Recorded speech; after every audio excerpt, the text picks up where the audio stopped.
MPs, including 50 from the Congress. Uttar Pradesh Chief Minister Yogi Adityanath orders quick action to grant land ownership to families displaced from East Pakistan over 60 years ago. Officials have been directed to act fast, with the Chief Minister calling it national duty beyond just rehabilitation. Jagan Mohan Reddy named in liquor scam case charge sheet but not as an accused. ED claims he received kickbacks. Former Chief Minister cries vendetta. Air India flight skids off the runway at the Mumbai airport due to heavy rainfall. Pilot manages to regain control, preventing a major accident. All passengers and crew on board safe.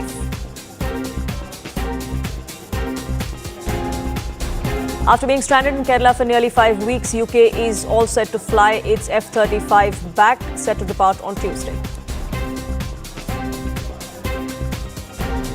Former Kerala Chief Minister and veteran Communist leader V.S. Achyutanandan passes away at the age of 101 at a private hospital in Thiruvananthapuram.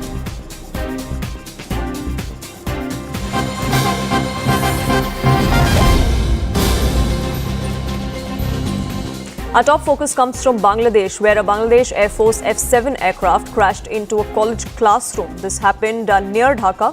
We're given to understand at least 19 people have been killed, more than 100 injured after the jet hit this milestone college. Reports suggest that the aircraft took off at about 1:06 p.m. and crashed 25 minutes later. Emergency response teams were deployed for rescue operations. Bangladesh Chief Advisor Mohammad Yunus has responded to this crash. He says that the government will be investigating the cause of the accident and all assistance has been assured. This is the second time that the Chinese-made F-7 has crashed this year. Last month, an F-7 fighter jet of the Myanmar Air Force crashed, killing the pilot. We're still ascertaining details of what the likely damage is in terms of casualties, but operations are still underway in Bangladesh. We're given to understand that at last count, over 100 were injured.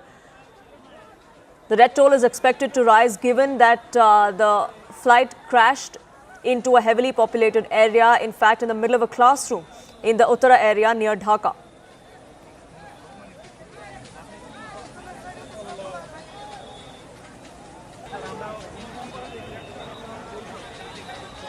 Emergency and rescue teams are on site. You can see the kind of panic that spread right after that F-7 crashed in the middle of a classroom in a college near the capital of Bangladesh. You can see that black smoke billowing in an area which seems heavily populated. Several people running helter-skelter after they saw what transpired. Rescue teams have been on spot. The fire brigade there also ensuring that the blaze does not spread to any nearby buildings. Unfortunately, though, 19 lives have been lost.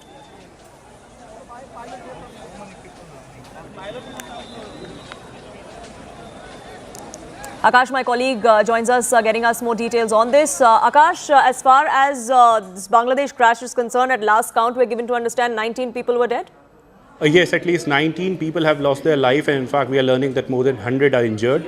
And this was one F-7 aircraft, in fact the trainer version of the aircraft, where we have been given to understand that some sort of technical glitch was faced by the pilots, and that's when this crash happened. However, investigation will of course be telling us as to what actually went wrong in this case. But as far as these F-7 aircrafts are concerned, so these are Chinese aircraft, and in fact Bangladesh is upgrading these aircraft, in fact replacing these aircraft with the JF-17 version. That is of course the Chinese aircraft as well. As far as Bangladeshi Air Force is concerned, so we know that how they are operating around 47 to 50 F-7 aircraft. 10 or 11 are the trainer version, and then the BG version as well. And they have been operating these aircraft for years now. But in this particular case, what went wrong, under what circumstances? Because we have been told, initial reports in fact are suggesting that ejection also happened. But if or not pilots have survived, we still have to ascertain, and we'll get some sort of information as far as their survival is concerned. But as of now, we are learning about 19 deaths and more than 100 injured in this particular incident.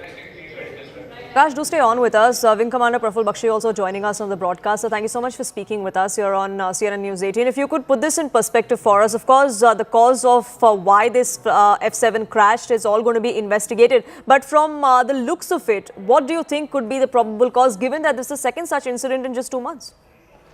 Thank you very much. But it's a very sad incident because this F-7, the trainer, has crashed in very, very dense area, populated area, especially a college.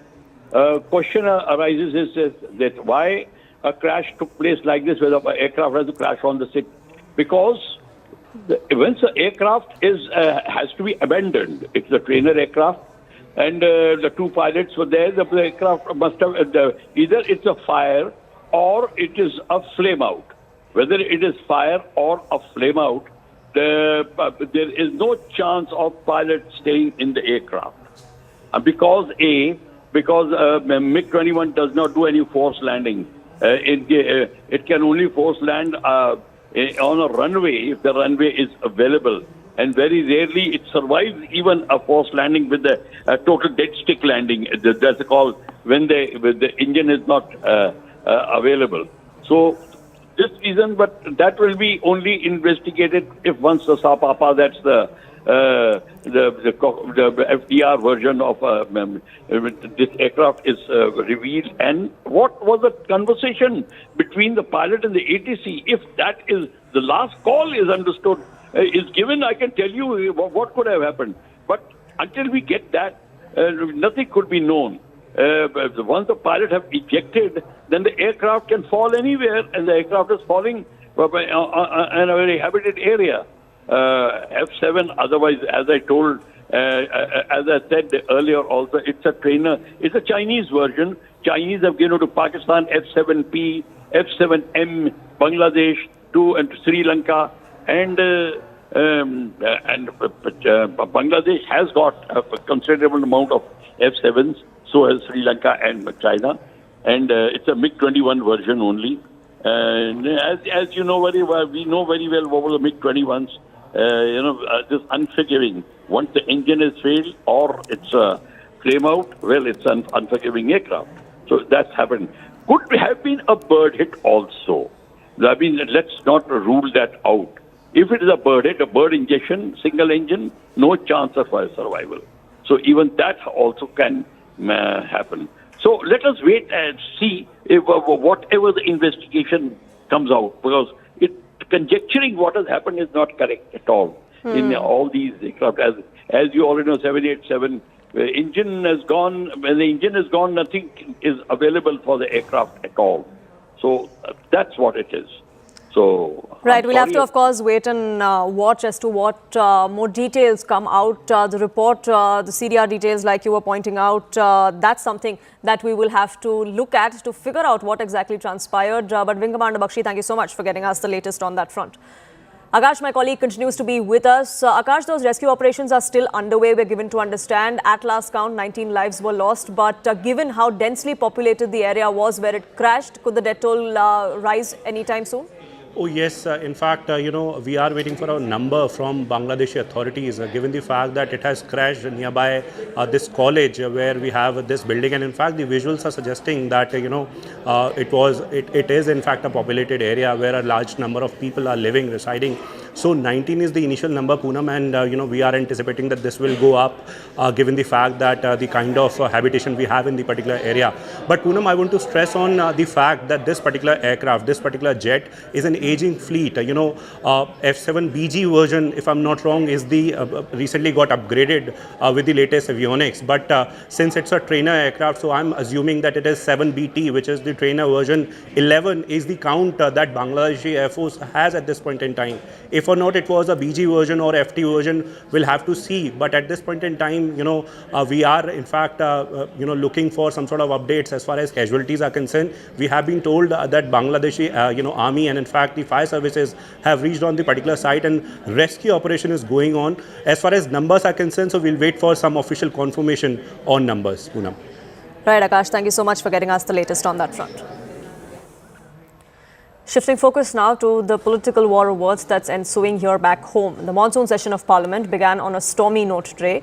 Opposition, especially the Congress led by Leader of Opposition in the Rajya Sabha, Mallikarjun Kharge, demanded an immediate discussion on the Pahalgam terror attack and Operation Sindoor. Kharge sought clarity on President Donald Trump's claim that ceasefire was due to his intervention. In response, Union Minister J.P. Nadda said that the government is ready for a debate, a stance that was supported by Defence Minister Rajnath Singh. Government sources indicate that Operation Sindoor discussion is likely to take place next week in the Lok Sabha with the Prime Minister in attendance. Meanwhile, fireworks ensued in Lok Sabha with it being a complete washout on day one. Leader of Opposition Rahul Gandhi, Priyanka Gandhi and others within the Grand Old Party accused the government of silencing the opposition. Prime Minister Modi held a meeting with his top ministers as well, including Rajnath Singh, Amit Shah, S. Jaishankar, Nirmala Sitharaman and Shivraj Singh Chauhan, among others, to put in place the government's strategy for this 4-week session. पूरी दुनिया ने भारत की सैन्य शक्ति का, भारत के सैन्य के सामर्थ्य का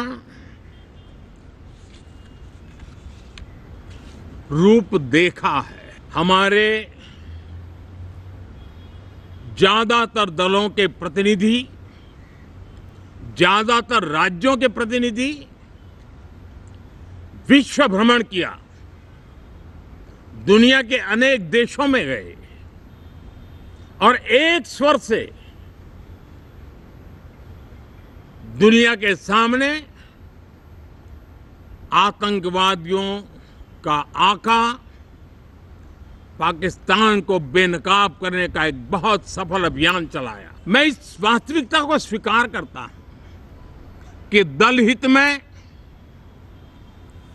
मत भले न मिले, लेकिन देश हित में मन जरूर मिले।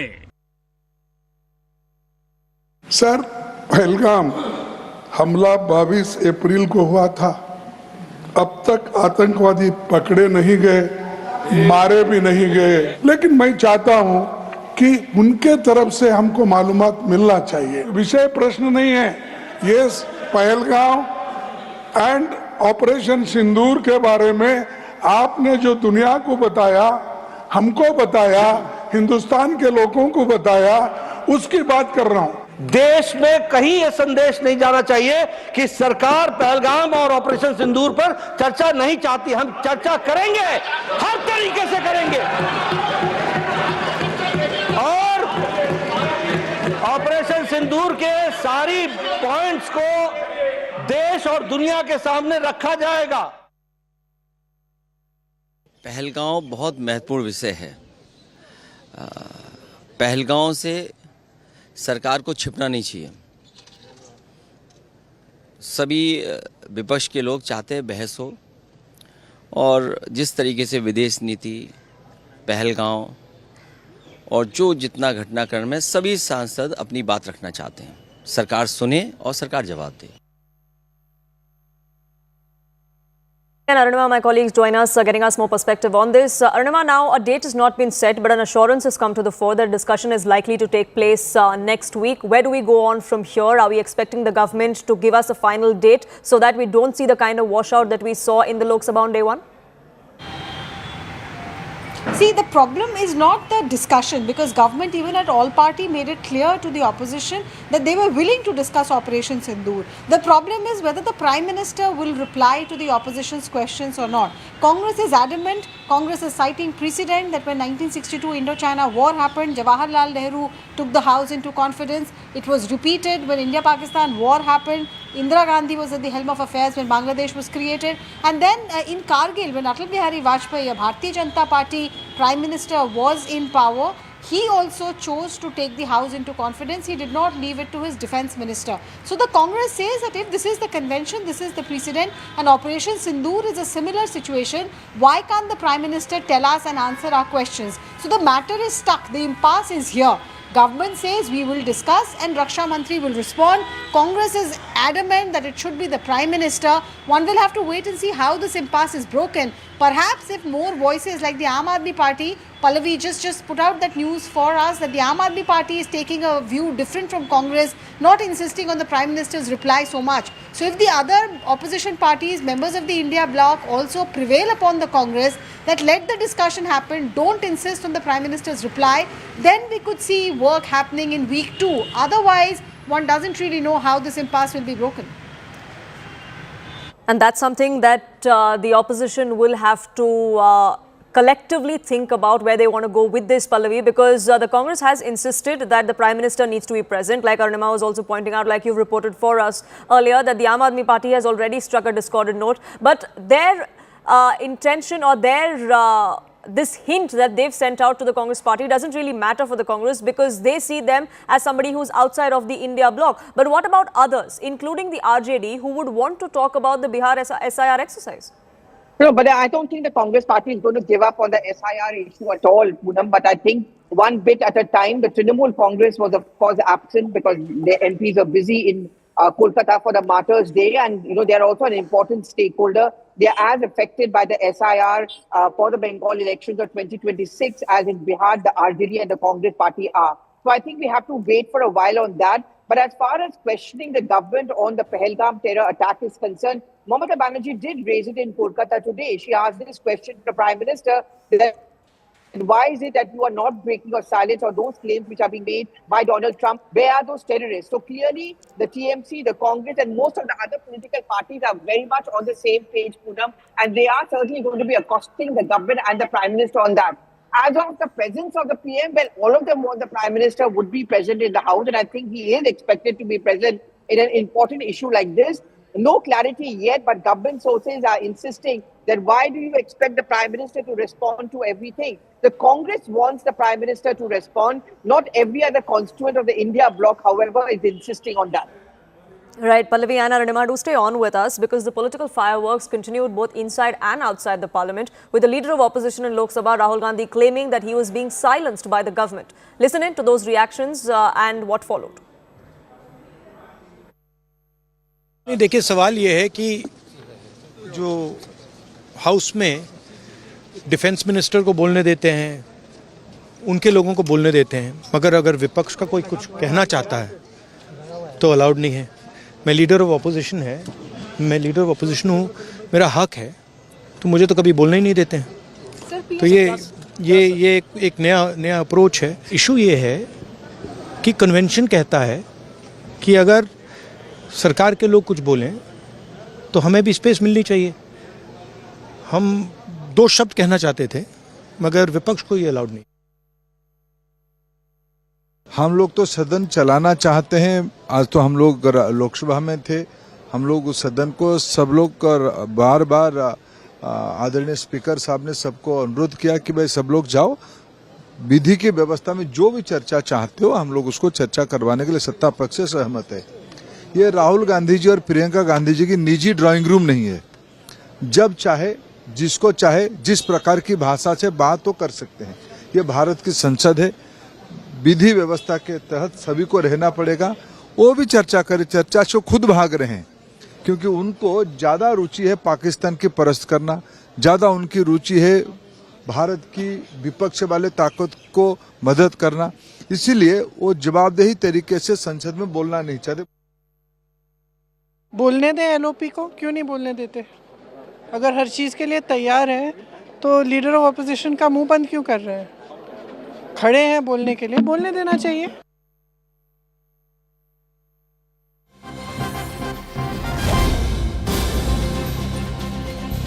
Gaurav Gogoi is the latest one to have reacted to this political war of words that's ensuing. He claims that a discussion on the Pahalgam attack and Operation Sindoor was demanded by the Congress party during the meeting of the Business Advisory Committee, but no clarification or no confirmation for that has come from the government side.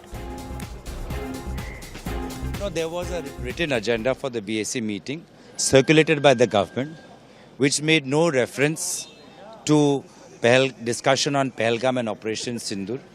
Even after the meeting, we have got no clarification from the government that when this discussion would commence. So we are completely in the dark. The government is being secretive. they are not being clear that when will the discussion be taken up, on which date, and will the Prime Minister himself will be present or not. This was not clarified by the government. So what's the stand of the Congress party? The Congress party is very clear that we want this issue to be taken up on a priority basis. India went to war, and therefore the Prime Minister must be present in the House.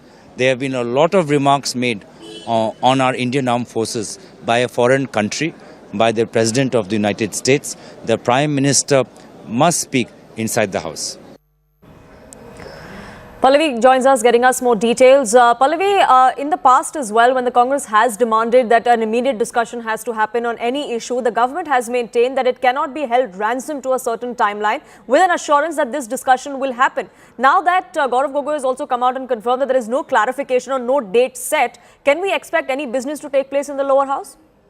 I don't think so. I mean, the first show just gives us an indication how this week is also going to be playing out inside the parliament. At the end of the day, Poonam, this is muscle flexing by the opposition parties. They certainly want to corner the government, and, as it was decided in the India bloc meeting also, it's not just one or two issues. It's not just SIR. It's not just about Trump claims, but multiple issues: China, language issue, statehood of Jammu and Kashmir. Because I think at the end of the day, the India bloc wants to pick on issues in which there will be something for every constituent to have something to be contesting and fighting about together.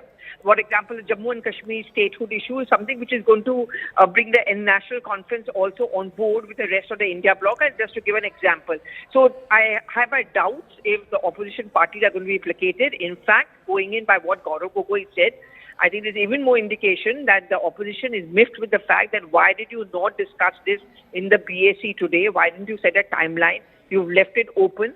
Yes, the Prime Minister is travelling, but surely this is something which could have been conveyed to the opposition party. Pallavi, thank you so much for getting us the latest on that front. More reactions are trickling in. Let's listen into those. सभापति महोदय, आज business advisory committee का time भी तय किया हुआ है। 2:30 बजे सारा बीएससी का मेंबर्स का बैठक होगी और कौन कौन सा चर्चा करना है उसका भी निर्णय होगा। कल ऑल पार्टी मीटिंग में सारे पार्टी लीडर ने कहा है ज़्यादा चर्चा होना चाहिए। सरकार चर्चा के लिए बिजनेस लेके आ रहे हैं और ये नीचे कूद करके हंगामा कर रहे हैं। ये तो कोई तरीका नहीं है। हम लोग ने शुरू से अपील किया है कि मानसून सत्र में सार्थक चर्चा होना चाहिए और बिजनेस लेके सरकार आए हैं। अगर ऐसा हंगामा करेंगे तो हम बिजनेस में चर्चा कैसे करेंगे? आज बिल भी लगा हुआ है और जो भी मुद्दे हैं बीएससी में तो हम लोग डिस्कस करेंगे मिलजुल करके, लेकिन संसद सत्र का पहला दिन इस तरह से हंगामा करना ये तो ठीक नहीं है। The Prime Minister has said that this monsoon session should be celebrated as a Vijay Utsav because of Operation Sindoor. The government achieved all its objectives, but the opposition seems to be trusting Mr. Trump more than they do Mr. Modi. Look, I think firstly the opposition, members of parliament, all of us should have faith in our government. We should have faith in our Prime Minister, not in other heads of states, in our governments, not in other governments. And politics aside, I would urge everybody, all MPs, all parties, cutting across party lines, cutting across treasury and opposition benches. There's a lot of good legislations that need to be passed in this session, which will make India's economy stronger, make India's foreign policy, our national security stronger. Let's work together. Let's do what's right for the country. This session is a Vijay Utsav. We have achieved 100% of our aims of Operation Sindoor. Oh, please don't make me laugh. They made a laughing stock and of our respect of us women, where they had their touts going around distributing Sindoor to women they're not related to, without even understanding what the purity and the significance of Sindoor is. They made a mockery of it. Number two, they have not arrested the 4 chaps who have killed our women, women's husbands, who grabbed their Sindoors. Where are those guys? So what are we celebrating? That failure? What am I to celebrate? That Trump has said 24 times that he is the one who's brokered the deal between India and Pakistan. That is what the BJP is saying, that the opposition seems to trust Mr. Trump more than Mr. Modi. Who are we to trust if the United States of America is saying, and 2 days after your delegation when they've invited Pakistan for dinner? Can we please? We are not trusting, we are asking. There's a difference. Sir, the Prime Minister has just said that this Parliament session is like a Vijay Utsav after Operation Sindoor, but the opposition is continuing to cite Mr. Trump's statements to corner the government. The Prime Minister, whatever he said is the right thing. This is the victory session for us. This is the first time India's proper, complete victory where we smashed our opposition, we smashed Pakistan very badly and the world has seen it. What Mr. Trump is saying, I'm not supposed to comment on that, but what my Prime Minister is saying, मैं उस पर गर्व करता हूँ पूरा 140 करोड़ की पूरे देश की जनता हमारी सेना गर्व करती है, हमारे सेना का मनोबल को बढ़ाना है और आज हम लोग उसको पार्लियामेंट में मनाएंगे, उसको सेलिब्रेट करेंगे. It's a celebration day today. Arunima continues to be with us. Now, as far as the Lok Sabha is concerned, Arunima, not just was there washout, but there were also allegations that were repeated by the Congress party that they weren't allowed to speak. Now, many a times in the past, in several other sessions as well, Rahul Gandhi has claimed that his mic was switched off, that it was muted, that he couldn't speak, all of which was rebuffed by the Lok Sabha speaker. And yet, we have those same allegations even on day one.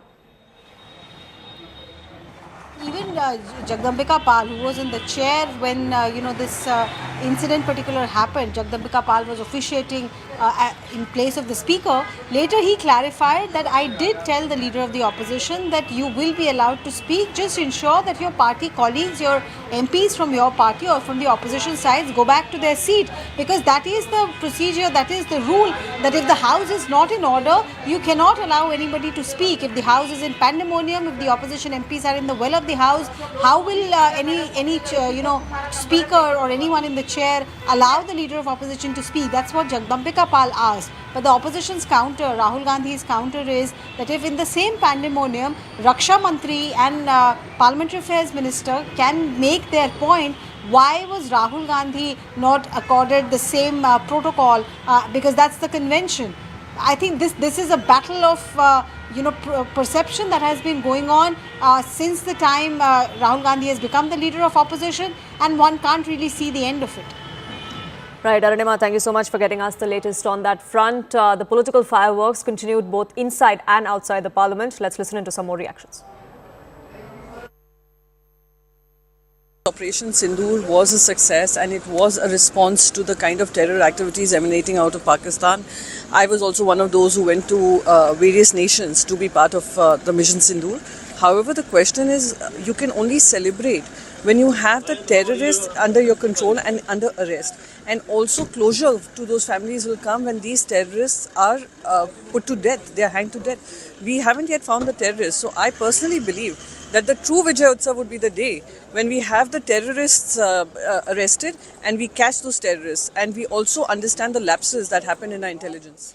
The government is also trying to say that, the opposition is believing more in Mr. Trump and less in Mr. Modi when it comes to Operation Sindoor. No, I would want to believe in Mr. Modi, and I would hope that in the spirit of believing in the Prime Minister, we would see a free and fair discussion on the intelligence lapses that happen, as well as on the issues that prevail as far as the entire terror emanating out of Pakistan is concerned.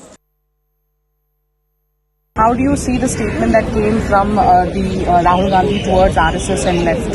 Kerala MPs can speak about whatever they want, because we all know that it is a Kerala-based politics. Kerala-based in Kerala, the 1962 में भारत चीन युद्ध के बाद पंडित जवाहरलाल नेहरू, 67 में लाल बहादुर शास्त्री जी भारत पाक युद्ध के बाद, 71 में इंदिरा जी बांग्लादेश के निर्माण के बाद, और कारगिल में अटल बिहारी वाजपेयी जी। जब कभी ऐसी परिस्थितियां आती हैं, युद्ध होता है, युद्ध जैसी स्थिति होती है, तो हमेशा प्रधानमंत्री ही जवाब देते हैं। फिर यहाँ तो ज़रूरी है, क्योंकि 24 बार ट्रम्प साहब कह चुके हैं सीज़ फायर उन्होंने कराया, और हम बार बार कह रहे हैं कि सीज़ फायर पर स्थिति स्पष्ट होनी चाहिए, क्योंकि सेना के हमारे जवान कह रहे हैं, हमारे अधिकारी कह रहे हैं कि वो तो उन दोनों के बीच में हुआ था। तो कुल मिलाकर परंपरा को देखते हुए हम सिर्फ इतना चाहते हैं, तो हमारे पास तो सिर्फ मंडे ट्यूसडे है ना, 2 ही दिन, तो हम चाहते हैं इसमें हो और प्रधानमंत्री जी रहे। द गवर्नमेंट ये कह रही है कि ऑपरेशन सिंदूर पे कांग्रेस गवर्नमेंट की बात का विश्वास क्यों नहीं कर रही, ट्रंप की बात का विश्वास कर रही है। तो ट्रंप बोल रहे हैं ना बार बार तो आप खंडन करिए ना, आप खंडन क्यों नहीं करते हो? आप खंडन करिए आप इस बात का, आप खंडन क्यों नहीं कर रहे हो? हम लोग जो बात कह रहे हैं, हम लोग तो सारी बात यानी आपकी तरफ से जवाब नहीं आ रहा। हम तो खुद चाहते हैं कि हमारा देश का प्रधानमंत्री मजबूत दिखना चाहिए।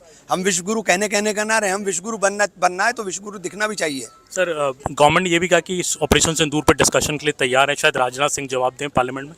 हाँ, तो हम लोग बैठे हैं ना, हम लोग तो सुनेंगे हम कि क्या क्या हासिल हुई, क्या क्या उपलब्धि हुई, हमें पता चले। ट्रम्प कह रहे 5 जहाज गिराएगा, ये नहीं बताया उन्होंने किस देश के गिराएगा, शायद पाकिस्तान के गिराएगा वो 5 जहाज। हम तो यही उम्मीद करते हैं शायद पाकिस्तान के गिराएगा जी। बिहार का जो SIR का मुद्दा है वो भी तकरीबन लोकतंत्र के लिए बहुत खतरनाक है। देखिए, लोकतंत्र के लिए बहुत खतरनाक है और हम उसके ऊपर चाहते हैं कि पूरी तरह से बहस होनी चाहिए।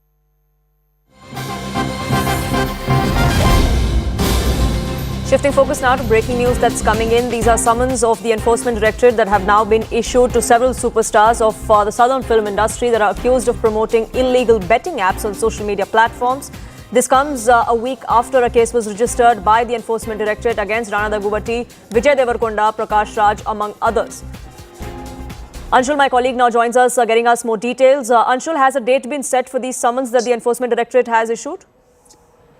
Well, yes, dates have been in fact been given to all these actors on what date they need to appear in front of the Enforcement Directorate. At this point in time, the information that we are picking up by the way of sources is that at least 4 actors who were involved out of the 16 have been issued these summons. These includes Rana Daggubati, along with that Vijay Devarkonda, Prakash Raj. All of them have now been issued summons. Rana Daggubati has been called in to join into the investigation in the Hyderabad office of the Enforcement Directorate on the 23rd of July, is what we are being told. Apart from that, Vijay Devarkonda has been asked to come and join into the investigation on the 30th of July, whereas Prakash Raj on the 6th of August. So all these superstars have now been issued the summons from the side of the Enforcement Directorate. Remember, on the 10th of July, the Enforcement Directorate had issued a fresh case against all of these people, basically alleging that these people, these superstars, actually go ahead and promote illegal betting apps on social media platforms, due to which people develop trust on these illegal apps and eventually invest their hard-earned money in these apps, and which eventually results in a massive financial loss for all these people. This initial FIR was in fact registered in Hyderabad itself, and then eventually the Enforcement Directorate had registered a case of PMLA in this entire matter, and now the investigation is going on. Remember, Google and Meta that were also summoned by the Enforcement Directorate is regarding the same case as well, as to how these illegal betting apps are actually allowed to operate freely on these platforms. Apart from this, the Enforcement Directorate wants to know from all these superstars as to what were the reasons due to which they had actually gone ahead and promoted such apps. Not only this, but the Enforcement Directorate is also trying to find out that the money that was given to them, was this money actually earned from proceeds of crime? Because if at all any money or any kind of benefits that might have been given to these actors, then that would constitute proceeds of crime and its distribution, and eventually that assets could actually be seized by the Enforcement Directorate as well. So definitely a big move from the side of the Enforcement Directorate. It remains to be seen if these actors will abide by the summon and reach the Enforcement Directorate office on the designated days that have been given to them from the side of the Enforcement Directorate. Now, Anshul, those dates have been put forth, like you were pointing out. At least 3 of these actors, Rana Daggubati, Prakash Raj and Vijay Devarkonda, have all been asked to appear before the Enforcement Directorate in this illegal betting case. As far as their culpability is concerned, what is it that the Enforcement Directorate is really looking at? Is it only influencing in terms of asking people to use these apps, or are they also looking at proceeds of crime that perhaps were received by these actors? Well, yes, the first thing that the Enforcement Directorate will try to find out, if at all these people knew that these betting apps were illegal, and even after that they decided to go ahead and promote all these apps on their social media platforms. If at all that is the case, then serious action could be taken against these actors as well. Apart from this, the main focus of the Enforcement Directorate is to know that how much money was given to them and in what kind was this money given to them, because any money, even a single rupee that might have been transferred from the accounts of these illegal betting apps to the accounts of these actors, then definitely the proceeds of crime case would come up, and the Enforcement Directorate will have no other option but to actually go ahead and seize either seize properties amounting to that amount that has been transferred into their accounts, or actually try to go ahead and figure out the money that might have been received in their accounts as well. So definitely troubles for these actors are going to increase over the next few days. The larger question that still remains as to what is the exact procedure through which these actors actually go ahead and promote such illegal betting apps. Is just for the money? Do they carry out a background check before before advertising any of these illegal platforms, or what is the exact procedure that is followed. This is something that the Enforcement Directorate wants to know. They also want to, as I mentioned, they also want to figure out in what kind was money given. Was it given in kind of cash, or was the money transferred into their accounts, or was some other benefits or some other advantages given to these actors? Is something that the Enforcement Directorate is looking into, because that will establish a clear money trail, because the focus of the Enforcement Directorate is to establish a money trail. Now, a money trail starts from the source, that is from the bank accounts of the end users of these apps. This money goes into the accounts of these apps, and then eventually they utilize this money to eventually promote these apps and for other purposes as well. And Right. now the Enforcement Directorate wants to know if at all that money, that proceeds of crime that was earned by these apps, was this eventually transferred to the accounts of these superstars as well? And did they know that all these apps are actually illegal in nature and they do not have the requisite permissions that is required by the government to run such apps on social media platforms? Right, Anshul, do stay on with us. My colleague Ramana also joins us, getting us more details. Now, this summon follows the case that was filed by the Enforcement Directorate last week. Ramana, any reaction from any of these southern stars, either Vijay Devarkonda or Rana Daggubatti, on the allegations against them? Yeah, as of now, there is no reaction from any South Indian star, but Enforcement Directorate has summoned some of the actors, including Daggubatti, Rana, Vijay Devarakonda, and Prakash Raj also. And Enforcement Directorate asked them to appear before them for the further investigation. In fact, initially the case was registered by the Cyberabad police in Hyderabad, and these illegal betting apps,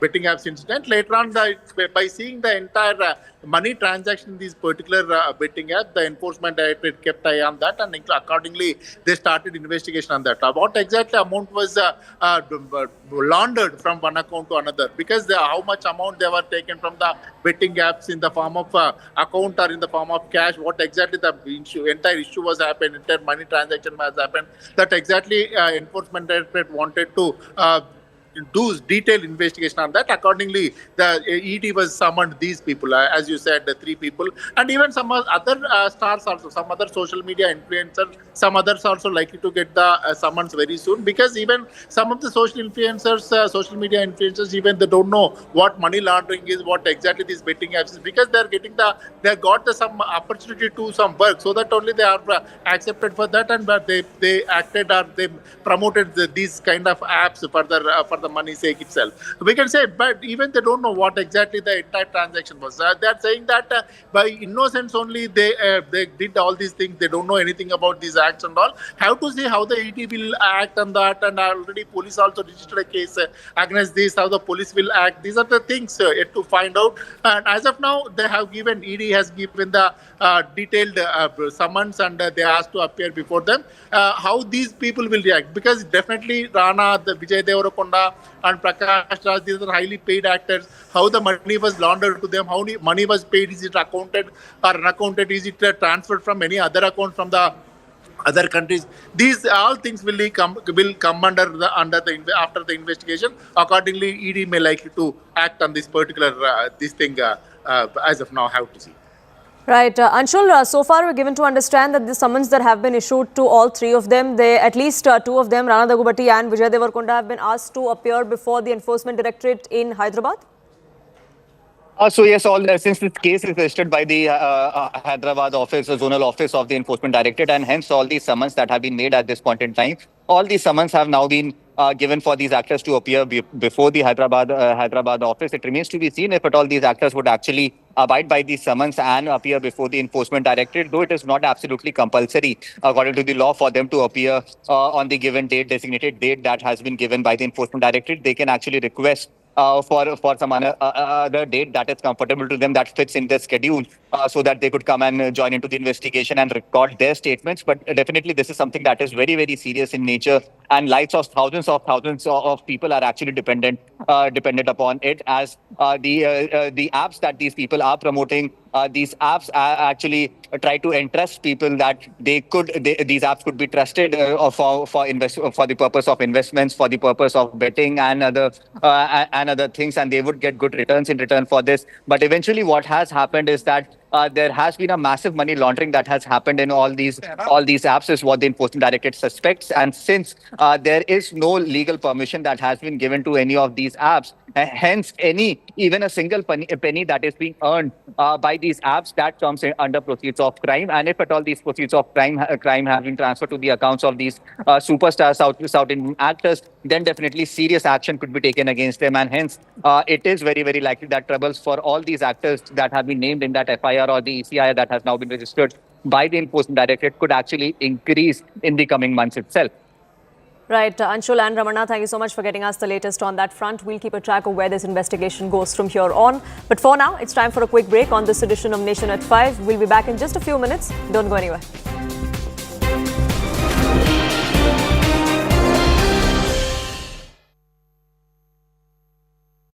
This is the track.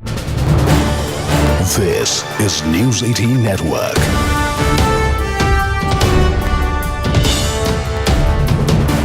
India's largest news network. Prioritizing the country over anything else. He was quoted as saying that there are national interests that go above party interests, even though there are ideologies that dictate parties. Now, senior Congress leader K. Muralidharan has reacted sharply to what Shashi Tharoor said, declaring that the party has given up on Tharoor, announcing that he would be barred from party events in Thiruvananthapuram, from where he is actually an MP, until he aligns his party's stance. The BJP has quickly seized of this situation, slamming Congress for its obsession with family politics, accusing the party of sidelining leaders like Tharoor for voicing support for the country's national security. അല്ല അദ്ദേഹം ഞങ്ങൾ ആ കാര്യം ഞങ്ങൾ വിട്ടല്ലോ. ഇപ്പം അദ്ദേഹം ഞങ്ങളെ കൂട്ടത്തിൽ കൂടിയതായി ഞങ്ങൾ കണക്കാക്കുന്നില്ല. അദ്ദേഹത്തിൻ്റെ നടപടി വേണോ വേണ്ടെന്നുള്ള ദേശീയ നേതൃത്വം തീരുമാനിക്കട്ടെ. അദ്ദേഹം നിലപാട് തിരുത്താത്തോളം കാലം തിരുവനന്തപുരത്ത് പാർട്ടിയുടെ ഒരു പരിപാടിയിലും അദ്ദേഹത്തിനെ ഞങ്ങൾ പങ്കെടുപ്പിക്കില്ല. അദ്ദേഹം ബഹിഷ്കരിക്കുക. അദ്ദേഹം ഞങ്ങളുടെ കൂടെ ഇല്ല. പിന്നെ എന്തിനാ ബഹിഷ്കരിക്കുന്നത്? We have certain values and convictions that keep us in our parties. But we need to cooperate with other parties in the interests of national security, the question you asked. Sometimes the parties feel that is disloyal to them, and that becomes a big problem. Which is your first loyalty? To my mind, the nation comes first. A safer India, an India whose borders are protected, whose territory is safe, whose people's well-being can be nurtured. And that is my commitment. And if we hold that ideal up, a lot of people have been very critical of me because of the stand I've taken supporting our armed forces and our government and what happened recently in our country and on our borders.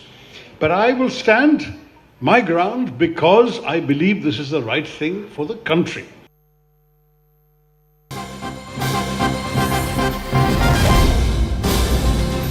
Now, we're learning from the Congress party that the party itself has not taken any decision yet if it has to distance itself from Tharoor.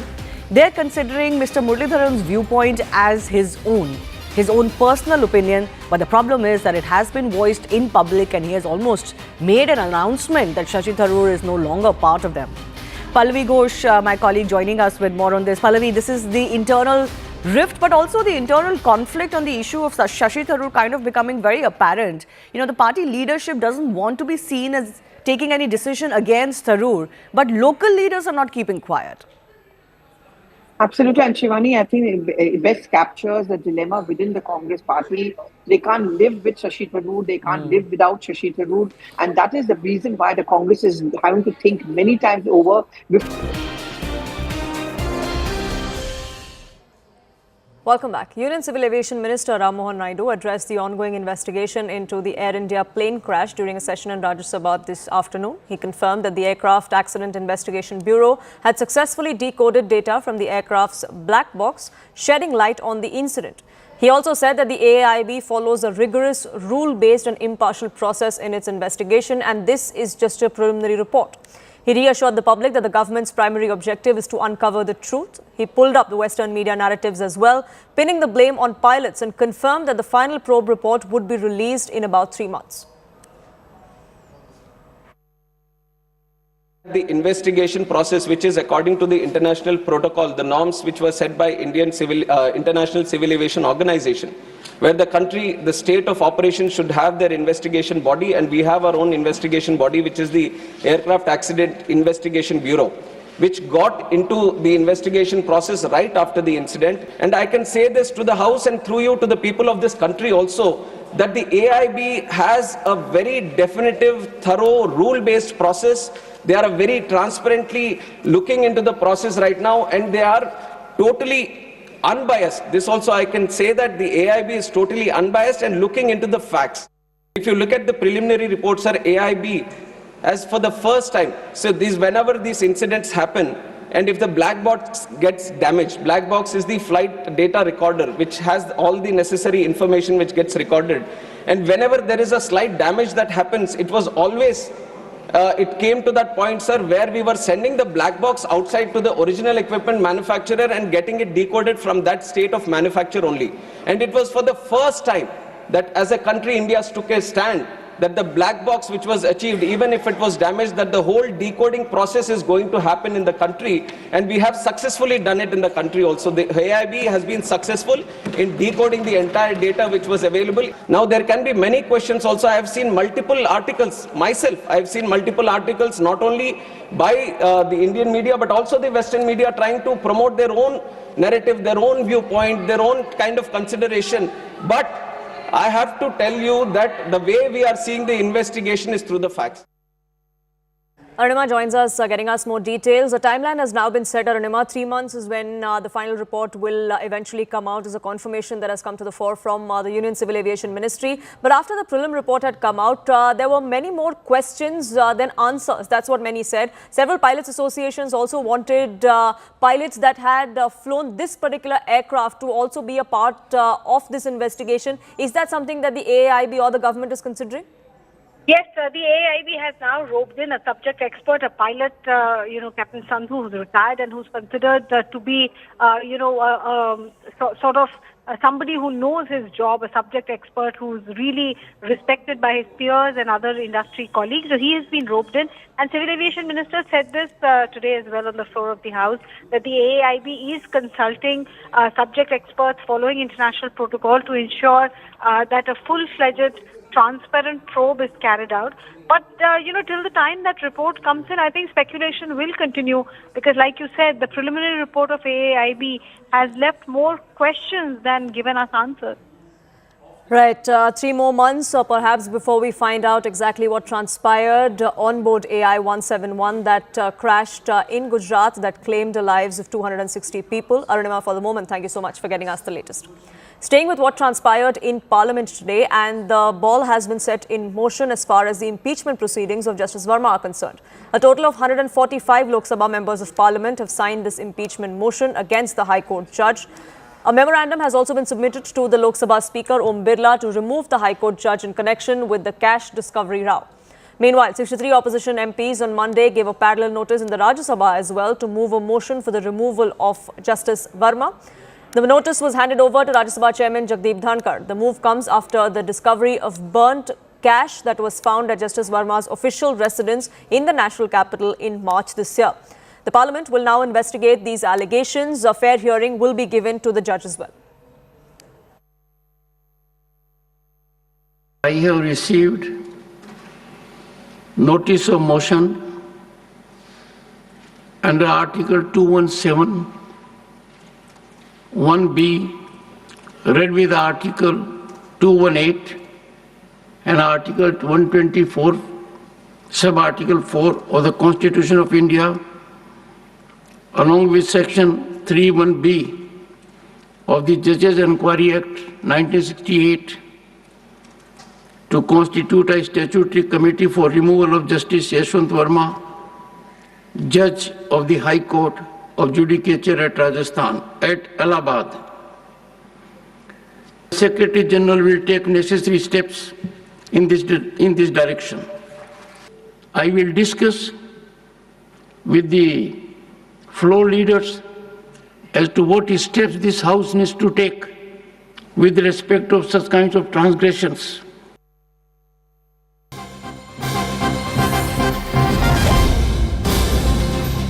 Some information that we're now gathering via sources is that a 3-member committee is going to be examining this case and the impeachment proceedings as far as the Lok Sabha is concerned. Payal now joins us, getting us more details on this. Payal, after that memorandum was submitted to Lok Sabha Speaker Om Birla with 145 signatures, this is what we're gathering from our sources? Yes, what we're given to understand that as per the procedure, you cannot proceed further as far as this investigation is concerned. As far as the announcement of the committee, we're given to understand that the Lok Sabha Speaker may announce a committee of 3 members tomorrow, which is of course a sitting member of the Supreme Court, a sitting judge of the Delhi of any High Court, and of course legal expert as well. Simultaneously, Poonam, there's further development that the government currently is also correcting signatures of members of the Rajya Sabha.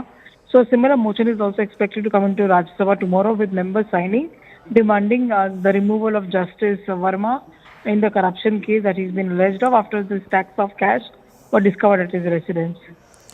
Right, Payal, thank you so much for getting us the latest on that front.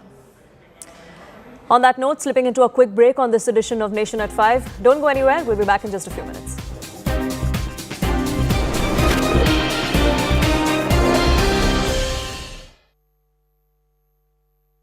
Brought to you by... This is News 18 Network.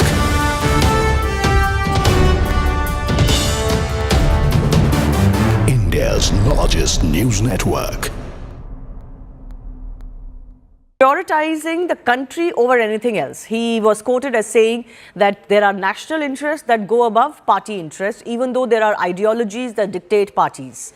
Now, senior Congress leader K. Muralidharan has reacted sharply to what Shashi Tharoor said, declaring that the party has given up on Tharoor, announcing that he would be barred from party events in Thiruvananthapuram, from where he is actually an MP, until he aligns his party's stance.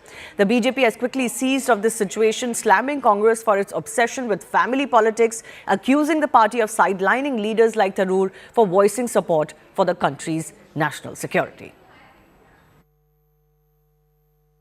അല്ല അദ്ദേഹം ആ കാര്യം ഞങ്ങൾ വിട്ടല്ലോ. ഇപ്പം അദ്ദേഹം ഞങ്ങളെ കൂട്ടത്തിൽ കൂടിയതായി ഞങ്ങൾ കണക്കാക്കുന്നില്ല. അദ്ദേഹത്തിൻ്റെ നടപടി വേണോ വേണ്ടെന്നുള്ള ദേശീയ നേതൃത്വം തീരുമാനിക്കട്ടെ. അദ്ദേഹം നിലപാട് തിരുത്താത്തോളം കാലം തിരുവനന്തപുരത്ത് പാർട്ടിയുടെ ഒരു പരിപാടിയിലും അദ്ദേഹത്തിനെ ഞങ്ങൾ പങ്കെടുപ്പിക്കില്ല. അദ്ദേഹം ബഹിഷ്കരിക്കുക. അദ്ദേഹം ഞങ്ങളുടെ കൂടെ ഇല്ല, പിന്നെ എന്തിനാ ബഹിഷ്കരിക്കുന്നുണ്ട്? We have certain values and convictions that keep us in our parties, but we need to cooperate with other parties in the interests of national security, the question you asked. Sometimes the parties feel that is disloyal to them, and that becomes a big problem. Which is your first loyalty? To my mind, the nation comes first. A safer India, an India whose borders are protected, whose territory is safe, whose people's well-being can be nurtured. And that is my commitment.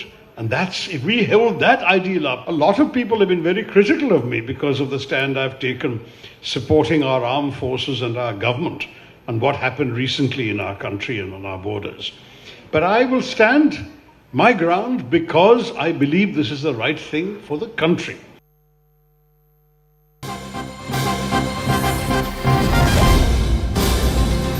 Now, we're learning from the Congress party that the party itself has not taken any decision yet if it has to distance itself from Tharoor. They're considering Mr. Muralidharan's viewpoint as his own personal opinion, but the problem is that it has been voiced in public and he has almost made an announcement that Shashi Tharoor is no longer part of them. Pallavi Ghosh, my colleague, joining us with more on this. Pallavi, this is the internal rift, but also the internal conflict on the issue of Shashi Tharoor kind of becoming very apparent. You know, the party leadership doesn't want to be seen as taking any decision against Tharoor, but local leaders are not keeping quiet. Absolutely, and Shivani, I think it best captures the dilemma within the Congress party. They can't live with Shashi Tharoor, they can't live without Shashi Tharoor, and that is the reason why the Congress is having to think many times over before taking any action against him.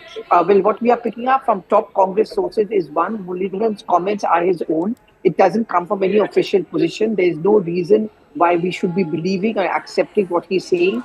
And the second thing is that the Congress party has to make up its mind yet on whether they want to take any action against Shashi Tharoor or not. Now look at the issue that he's picked up, that is of national security, of nationalism. That is an issue on the basis of which they feel that Shashi Tharoor cannot be slighted, he cannot be facing any kind of an action because it is only going to go back and hitting out at the Congress. And that is the reason why the Congress sources are telling us that as of now, they have not made up their mind. They don't plan to take any action. Welcome back. We have news coming in now from Tamil Nadu, where a mega explosion has been reported in a firecracker factory. This is near Sivakasi. Unfortunately, 3 people have been killed, is what we're learning. 3 others have been seriously injured. Investigation is underway. Rescue operations are also underway there. But unfortunately, at last count, 3 people were killed in that firecracker factory blast. Purnima, my colleague, joins us, getting us more details on this. Purnima, what more can you share with us? Well, district officials say that investigation is underway, but yet another explosion at a firecrackers manufacturing factory in Virudhunagar. This time 3 dead and 3 critically injured. But this is the second such incident that's taking place this month. So officials are now investigating the case to know the cause of the explosion. So the cause is yet to be ascertained, but as far as investigations are concerned, do we have any details of whether this was a legally operating factory or not, if the norms that are supposed to be followed, were they being followed or not? Any investigation on that front happening as well? Well, that's where that's primarily the point that they are trying to investigate. Yes, of course, this is a licensed manufacturing factory that was confirmed by the district official. But whether the norms were followed, what really happened, why this explosion took place, because every time in this particular season, these fire explosions are a regular occurrence in Tamil Nadu, especially in run-up to Diwali season. So they are now trying to ascertain whether the rules were followed in this regard. But yes, it's a licensed factory is what we are given to understand at this point in time. Right, Purnima, thank you so much for getting us the latest. Shifting focus now, the British F-35B fighter jet grounded at Thiruvananthapuram International Airport since June 14th is all set to take off tomorrow after successful repairs. The aircraft was shifted from the hangar to the Bay Area after receiving clearance to fly. The fighter was forced to land about 5 weeks ago during a routine sortie over the Arabian Sea due to poor weather and low fuel. Cleared by the Indian Air Force, it touched down safely but soon developed hydraulic and APU issues. There were reports that suggested that it had to be dismantled to be flown back. But now we're given to understand that after 5 weeks, those repairs have been successfully undertaken. And now this F-35 is going to fly back to London. We are outside the Thiruvananthapuram Airport, where the British fighter jet F-35 has been stranded for more than a month. This is the F-35, the fighter jet, which has now been brought out from the hangar to the bay. This was it was on June 14th at around 9:30 p.m. that this F-35 made an emergency landing in Thiruvananthapuram. Initially, it was said that it was due to low fuel, but later said that it has certain technical issues to do with the hydraulics. A 17-member technical team had landed on July 6th. Now, what we are learning through sources is that the technical problem has been sorted and the F-35 is now been brought out from the hangar where the repair was ongoing to the bay. Two nations, one agenda, asserting Bharat's place in an evolving global order. A visit to take Indo-UK ties to new heights. And we set ties with Maldives after new lows. Live and immersive coverage of the Prime Minister's 3-day visit and his twin-track diplomacy. With me, Aman Sharma in Malé. And me, Anand Narsimhan in London. Live and exclusive.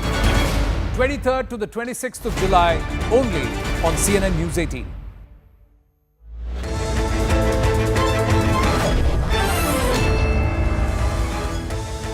Welcome everyone. Thanks a lot for staying with us. You're watching Plain Speak with me, Shivani Gupta. Monsoon session of Parliament began today, a crucial session as it comes against the backdrop of Pahalgam massacre and subsequent Operation Sindoor. Discussions on issues of national interest and numerous bills up for debate and passage, a packed agenda really for the session. Ahead of this, Prime Minister Narendra Modi appeals to MPs to set aside their political differences and unite for the betterment of the country, as they did when they set off on a mission to expose Pakistan and its terror face before the world. But the House witnessed similar scenes, as have been the norm, dominating the last few sessions. Ruckus, sloganeering, complete showdown.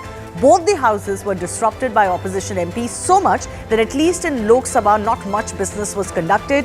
It was adjourned merely 23 minutes after beginning its proceedings.